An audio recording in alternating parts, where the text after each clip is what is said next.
Hello and welcome to my channel. I have another question today, and the question is, what is wisdom literature? Wisdom literature was a category of literature in many cultures in the time of the Old Testament. Wisdom literature deals with the way the world works. It can deal with the big philosophical problems and the smaller things that may be addressed with common sense. Modern philosophical writings might be considered to be in the same vein as ancient wisdom literature. Modern philosophers write about such lofty issues as the problem of evil, while others address more mundane matters from a practical standpoint.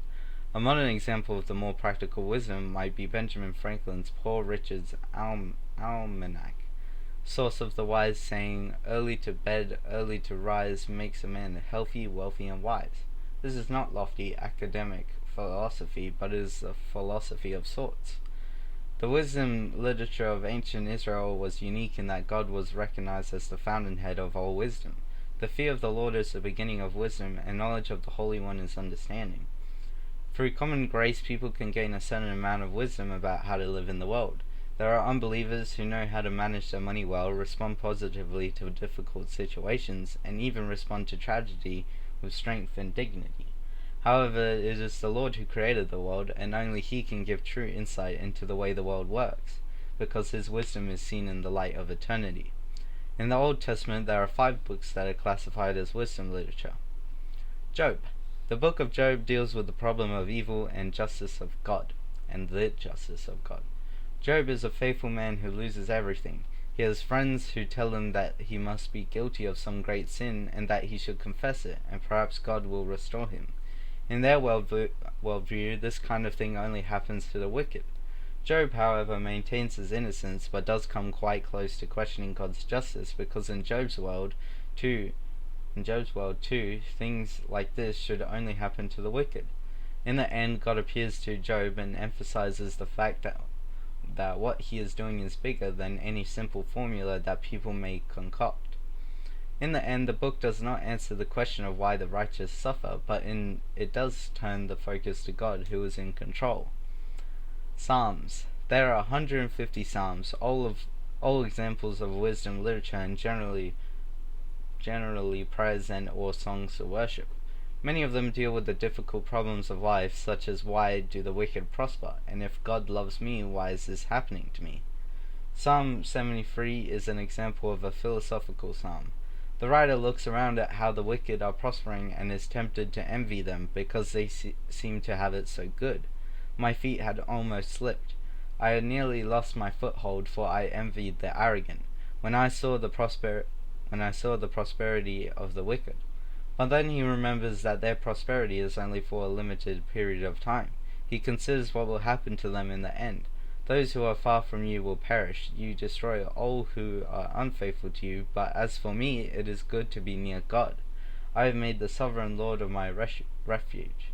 I will tell of all your deeds. Indeed, the whole book of Psalms may be seen as addressing the issue of why God has allowed Israel to suffer when it is the chosen nation. The answer is that even as Israel suffers God's chastisement, He will never abandon them. Proverbs. Most of the book of Proverbs is made up of short, pithy sayings about how the world works. Some of these bits of wisdom literature address simple, common-sense solutions to life's problems.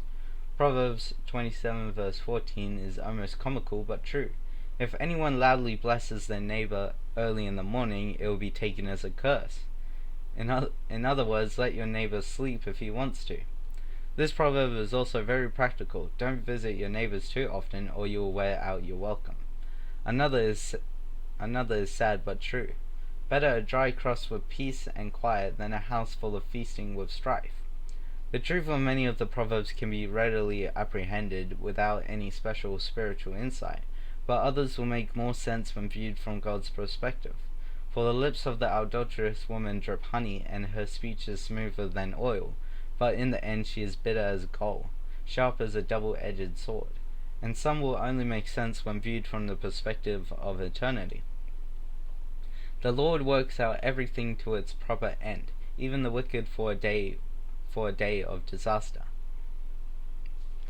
Ecclesiastes may be one of the most misunderstood books of the Bible. Some things in the book seem to be flatly at odds with everything else in the Bible. For example, Ecclesiastes chapter 3 verse 19 and 21 says, "Surely the fate of human beings is like that of the animals. And the same fate awaits them both. As one dies, so does the other. So does the other. All have the same breath. Humans have no advantage over animals. Everything is meaningless. All go to the same place, all come from dust, and to dust all return. Who knows if the human spirit rises upward, and if the spirit of the animal goes down into the earth?" However, when one understands that the theme of the book of Ecclesiastes is life without God, the book begins to make sense. Ecclesiastes reveals the inner thinking of a person who has lost hope in the God of the Bible. If God is not a good, loving, faithful God, then the above passage is completely logical.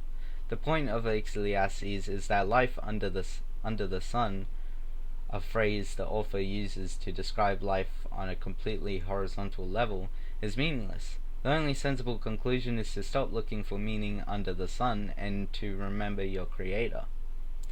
Song of Solomon, or Songs of Songs. Song of Solomon is also an example of wisdom literature. The book is a poetic picture of marriage written by or about Solomon and the woman he loves. Scholars disagree on exactly how it should be understood and exactly who is saying what, but the bottom line seems to be that Solomon loves the woman, and this book gives some practical ways that he can express his love. Wisdom literature deals with how to live well.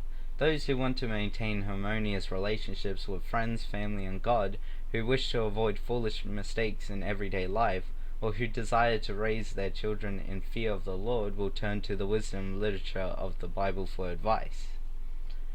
Thank you for listening to this question. I'll see you next time.